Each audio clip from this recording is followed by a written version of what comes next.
Eu fiz alguns vídeos falando sobre países que não existem mais. Neste vídeo, quero fazer algo parecido, porém diferente. Vou falar sobre países ou civilizações que também não existem mais, mas que desapareceram por um motivo específico. Eles foram conquistados e destruídos ou anexados. Vamos direto ao assunto, começando com a antiga Cartago. Eles não tinham uma bandeira. A faixa que usei na miniatura usa o símbolo de uma das suas deusas, Tanit. Era um emblema religioso e supostamente estatal, enquanto o seu estandarte militar era este, de uma lua crescente voltada para cima e um círculo abaixo dela.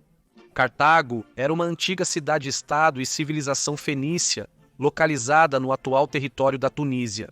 Foi fundada por volta de 814 a 100 em em poucos séculos, cresceu para se tornar o centro do Império Sem em artaginês, uma grande potência comercial e marítima que dominou o Mediterrâneo Ocidental até meados do século III a.C.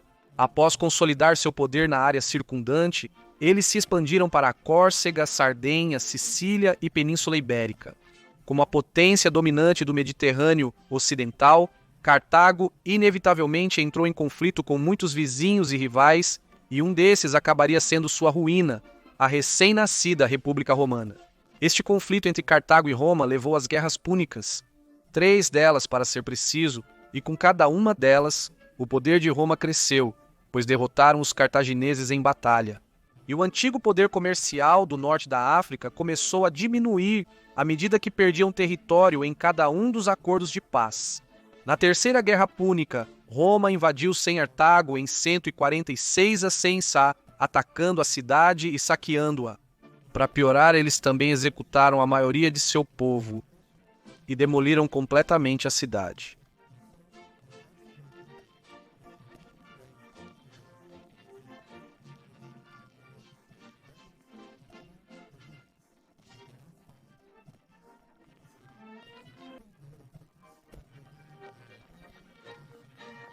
O Antigo Egito era uma civilização concentrada ao longo do rio Nilo. Durou por um longo tempo e é vista como uma das civilizações mais desenvolvidas da história. As previsões apontam que durou de 3000 a 100 a 525 a 100 em cerca de 26 dinastias diferentes, ao longo de 30 séculos, quase 3000 anos, começando no período inicial, passando pelo Antigo Reino, o Meio, o Novo e os períodos finais de sua existência. Durante a maior parte desses períodos, o Antigo Egito expandiu e cresceu, e seu poder foi igualado por poucos ou nenhum no mundo. Mas então chegou uma era de declínio.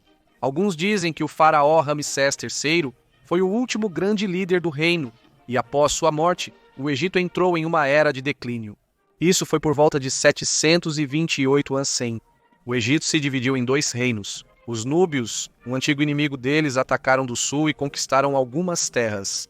Eles criaram uma nova dinastia, e esta foi a 25ª no Antigo Egito. Tendo adotado a cultura e a religião egípcia, o líder desta dinastia dominante se autodenominou Faraó. Alguns anos depois, em 671 a 100, os assírios atacaram o delta do Nilo. O Egito estava efetivamente se desmoronando, incapaz de parar essas invasões de seus antigos e às vezes novos inimigos. Em 525 a.N.Zu. 100, a maior ameaça chegou e os persas conquistaram o Egito, depois de também terem conquistado a Babilônia e terminado o Império Neobabilônico. Neste momento, o Antigo Egito chegou ao fim como era conhecido. Finalmente, em 332 a.C., o Egito foi libertado do domínio persa por Alexandre, o Grande, que prometeu respeitar a cultura egípcia e se proclamou faraó, mas um faraó grego-macedônio. Com a morte de Alexandre, seu general Ptolomeu assumiu, dando início à última dinastia egípcia. Mas isso já não era mais o Antigo Egito, agora era o Reino Ptolemaico. A última governante foi Cleópatra VII e após sua morte, o Egito tornou-se parte do Império Romano. Após isso, o Antigo Egito foi completamente destruído. Uma vez, grande civilização dos tempos antigos, que através de muitos fatores internos não conseguiu permanecer forte o suficiente para repelir seus atacantes e caiu para seus invasores um após o outro. Depois dos romanos vieram mais persas, depois mais governantes árabes, eventualmente o Império Otomano e a independência como o Egito de hoje, que mantém alguma herança territorial do antigo império, mas tendo passado por tantas mudanças e tantos governantes e formas diferentes de existir que já não carrega o legado completo do Antigo Egito como ele existiu uma vez. Indo para o norte até a Europa, temos a Bulgária-Volga. Bulgária-Volga foi um estado histórico búlgaro que existiu entre os séculos VII e XIII em torno da confluência dos rios Volga e Kama, no que é agora a Rússia europeia. Minha representação dela na miniatura está um pouco fora geograficamente. A questão é que isso é tão antigo que não temos muitas informações a respeito. A maioria das informações vem de registros de outros povos ou de escavações feitas por humanos modernos. Os búlgaros originais eram tribos turcas que se estabeleceram ao norte do Mar Negro. Por volta de 630, eles fundaram a velha Grande Bulgária, que foi destruída pelos Khazares em 668, e assim, tendo seu primeiro grande estado destruído, eles se mudaram para o oeste. Durante sua migração para o oeste, através da estepe eurasiática, eles absorveram outros grupos étnicos, e uma vez que chegaram à região do rio Volga, eles se estabeleceram novamente, embora alguns anos depois tenham se mudado mais para o oeste e sul, para o que é agora a atual Bulgária. Mas aqueles que ficaram nessa região da Europa Oriental começaram a criar a Bulgária do Volga, um estado que adotou o Islã como sua religião no ano de 922. Os búlgaros do Volga até tentaram converter Vladimir I de Kiev para o primeiro Islã, antes dele escolher o cristianismo. No entanto, Vladimir rejeitou a ideia de que o povo russo renunciasse ao vinho, que ele declarou ser a própria alegria de suas vidas. O Estado controlava muito do comércio Europa-Ásia antes das cruzadas, que abriram outras rotas comerciais. A capital, Bolgar, era uma cidade próspera, rivalizando em tamanho e riqueza com os maiores centros do mundo islâmico. Seus parceiros comerciais variavam desde os vikings no norte até Bagdá e Constantinopla no sul, da Europa Ocidental à China, no leste. Eles estavam frequentemente em conflito com o Kievan Rus, devido às fronteiras compartilhadas, mas o problema não era tão grave para eles. Porém, piorou em 1223 quando um novo inimigo chegou, Genghis Khan. No início, eles derrotaram um dos exércitos mongóis, mas como era costume em suas derrotas, eles apenas retornaram mais fortes. E em 1236, as hordas mongóis retornaram. Após 5 anos, todo o país foi subjugado e destruído, tornando-se mais tarde dividido em muitos pequenos principados, sujeitos à Horda Dourada. No norte da Europa, o Império do Mar do Norte, isso também é conhecido como o Império Anglo-Escandinavo, representa uma união pessoal dos reinos da Inglaterra e Dinamarca entre 1013 e 1035, uma existência bastante curta. Isso foi em direção ao fim da Era Viking. O primeiro rei a unir os 3 reinos foi Svein Forkbeard, rei da Dinamarca e Noruega em 986, conquistando a Inglaterra em 1013 também. Ele morreu um ano depois, mas seu filho Knut herdou grande parte de seu poder, embora aparentemente tenha tido que adquirir os reinos novamente, seja por conquista ou diplomacia. No auge de seu poder, quando Knut governava todos os 3 reinos, ele era o governante mais poderoso da Europa Ocidental, depois do Sacro Imperador Romano. O fato é que a existência deste império não era muito natural e dependia muito de um governante específico de cada vez. O Império do Mar do Norte desmoronou imediatamente após a morte de Knut em 1035. Na verdade, na Noruega já estava desmoronando. No inverno de 1033, os líderes locais eram tão impopulares que foram forçados a sair. Arta Knut, filho de Knut, tornou-se rei da Inglaterra, unindo a Dinamarca por um tempo, mas deixou uma impressão geralmente negativa como monarca. Houve alguns esforços subsequentes para reunir os 3 reinos e recriar o império por alguns daqueles que realmente se rebelaram contra ele, especialmente por Magnus da Noruega. Mas esses esforços não foram muito bem sucedidos. A existência do império sempre se baseou em torno de um governante, e os governantes continuavam morrendo em batalha. Todo o caminho de volta ao leste, o Império de Trebisonda. Esta é honestamente a minha história favorita entre estas. O Império de Trebisonda, ou Império Trebisonda, era uma monarquia, e um dos 3 estados sucessores do Império Bizantino. A bandeira deles também exibia uma águia de 2 cabeças em um fundo vermelho.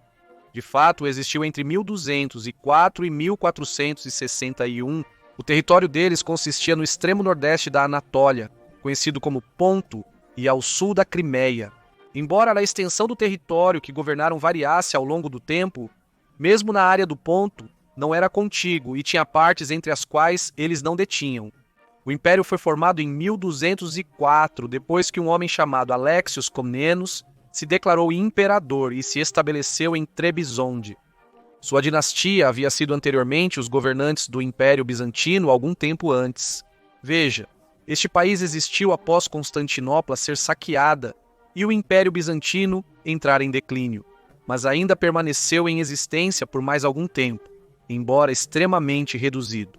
E assim, houve uma disputa entre alguns dos herdeiros de Trebizond e os governantes dos remanescentes dos bizantinos, quanto a quem tinha direito ao título de imperador romano.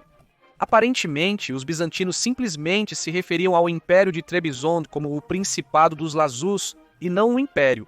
Foi apenas o imperador João II de Trebizond que abdicou de sua reivindicação sobre Constantinopla depois que a cidade havia sido tomada e retomada por vários outros poderes e, em vez disso, voltou seu foco para a região do Cáucaso, reivindicando seu título de imperador sobre essas regiões. Trebizond foi o estado sucessor bizantino que sobreviveu por mais tempo. Eles duraram até 1461, quando o sultão otomano Mehmed II o conquistou após um cerco de um mês e levou seu governante e sua família para o cativeiro. Isso marcou oficialmente o fim da tradição imperial romana, iniciada por Augusto 1488 anos antes, com o nascimento do Império Romano. O Principado da Crimeia, um ramo do Império de Trabzon, durou mais 14 anos, caindo para os otomanos em 1475. O único que veremos na América para este vídeo são os astecas, embora existam mais exemplos. Eu literalmente não tinha ideia sobre isso, mas aparentemente o Império Azteca também pode ser chamado de Tríplice Aliança, porque consistia em uma aliança entre 3 cidades-estado, e eu vou pronunciar todas essas palavras errado. A primeira era México, Tenochtitlan, depois Texcoco e Tlacopan. Esses 3 estados-cidade governaram a área em torno do Vale do México de 1428, até as forças dos conquistadores espanhóis os derrotarem em 1521. Não há muito a dizer aqui, pois tudo foi resumido nessas frases. O império existiu através da aliança e expansão de 3 estados-cidade. Então vieram os espanhóis com sua pólvora e destruíram quase tudo. Estava localizado no centro do México e eles tinham uma cidade capital. Embora pensemos que eles sejam antigos, na realidade não são. Se você quer comparar datas, a Universidade de Oxford foi fundada por volta de 1096, quando o Império Azteca só veio a existir 400 anos depois, em 1428, durando apenas até 1521. Naquele ano de 1428, México Tenochtitlan se aliou aos outros 2 e começou a expandir seu império. Disse que sua capital, uma ilha com canais, era absolutamente incrível e tão grande quanto Londres. Pelo que sei, os astecas não tiveram um declínio interno real, e sua destruição se deve inteiramente à chegada dos espanhóis e às guerras subsequentes. Embora alguns locais tenham se aliado aos espanhóis na rebelião contra seus governantes imperiais. Temos também o Reino Zulu na África. O Reino de Zulu, ou Império Zulu, era uma monarquia no sul da África que se estendia ao longo da costa do Oceano Índico, desde o rio Tugela no sul até o rio Pongola no norte. Agora, eu não consegui encontrar muitas informações sobre isso, mas pelo que eu pude entender, o Reino Zulu começou com a ascensão ao poder do rei Shaka. Shaka iniciou muitas reformas militares, sociais, culturais e políticas, formando um Estado Zulu bem organizado e centralizado. Ele também garantiu que a Igreja Zulu não tivesse muita influência, reintegrou, derrotou clãs tribais no reino, entre outros esforços, para unir o povo Zulu em um único Estado e consolidar seu poder. Através desses esforços, eles conseguiram estabelecer um verdadeiro reino Zulu, expandindo seu território para as regiões circundantes, mas não por muito tempo. Em 1879, os britânicos invadiram, iniciando a Guerra Anglo-Zulu. Após uma única vitória Zulu na Batalha de Zandewana, o exército britânico, à maneira do que vimos as hordas mongóis fazerem, se reagrupou e retornou novamente para derrotar os Zulus na Batalha de Lund. O reino foi absorvido pela colônia de Natal e mais tarde se tornou parte da União da África do Sul. Outro império, mas no leste, é o Império Sikh. Aparentemente posso ter exagerado o tamanho disso no mapa da miniatura também. O Império Sikh existiu de 1799 a 1849. Eles usavam uma bandeira triangular verde e vermelha com símbolos dourados dentro dela. Era um estado originário do subcontinente indiano, formado sob a liderança de Maharaja Ranjit Singh, que estabeleceu um império secular, ou seja, não religioso, baseado na região de Punjab. No auge, no século XIX, o império se estendia do passo de Khyber no oeste até o oeste do Tibete no leste, com uma população estimada de 3,5 milhões de pessoas. Foi a última grande região da área a ser anexada pelos britânicos. As fundações do Império Sikh podem ser rastreadas até o ano de 1707, ano do início da queda do Império Mughal. Com os Mughals significativamente enfraquecidos, o exército Sikh se fortaleceu e se dividiu em diferentes confederações. Cada exército de confederação controlava áreas e cidades distintas, como senhores da guerra independentes. Este homem, Ranjit Singh, derrotou inimigos afegãos no oeste e ganhou poder suficiente para se declarar Maharaja, iniciando a unificação dessas confederações Sikh independentes. Depois de sua morte, o império enfraqueceu e a chegada dos britânicos desencadeou uma guerra na qual estavam em desvantagem. E assim, sendo derrotados nas guerras anglo-Sikh, o império chegou ao fim, tornando-se então parte do Raj britânico. E finalmente voltando para a Europa, a Galícia-Volínia, mais tarde conhecida como Reino de Rus, que existiu entre 1199 e 1349. Seu território estava localizado na atual Polônia, Ucrânia e Eslováquia. Essencialmente, o reino foi formado porque o líder da Galícia morreu sem herdeiro, e então Roman, príncipe de Volínia, o herdou. Eles ganharam algum poder através de alianças, mas sempre foram meio que um campo de batalha entre Polônia e Lituânia e Hungria. Após a morte do rei Lev em 1301, houve um declínio, com perda de território para poloneses e húngaros. A ordem teutônica, os lituanos e os mongóis também se consideravam inimigos dos Rus. Os dois eram netos de Lev. Últimos reis da Galícia-Volínia, tendo governado juntos, mas eventualmente ambos morreram em batalha, lutando contra os mongóis sem deixar herdeiros. Assim, a dinastia deles findou. Um príncipe lituano se tornou o governante de Volínia e um príncipe polonês da Galícia. Mas conflitos se seguiram entre aqueles que herdaram os estados e tentaram governá-los com alguma independência. Mas tudo terminou em 1349, quando o rei polonês invadiu e anexou completamente as regiões. Eu ainda tinha mais alguns na África para mencionar, mas o vídeo já está longo, então vou guardar para uma segunda parte se houver interesse. Então deixe nos comentários sugestões para outros países destruídos. Eu poderia adicionar essa parte também. Então esses são mais alguns países que não existem mais, mas pelo motivo de serem conquistados, destruídos ou anexados por outras nações. Até a próxima para mais aprendizado.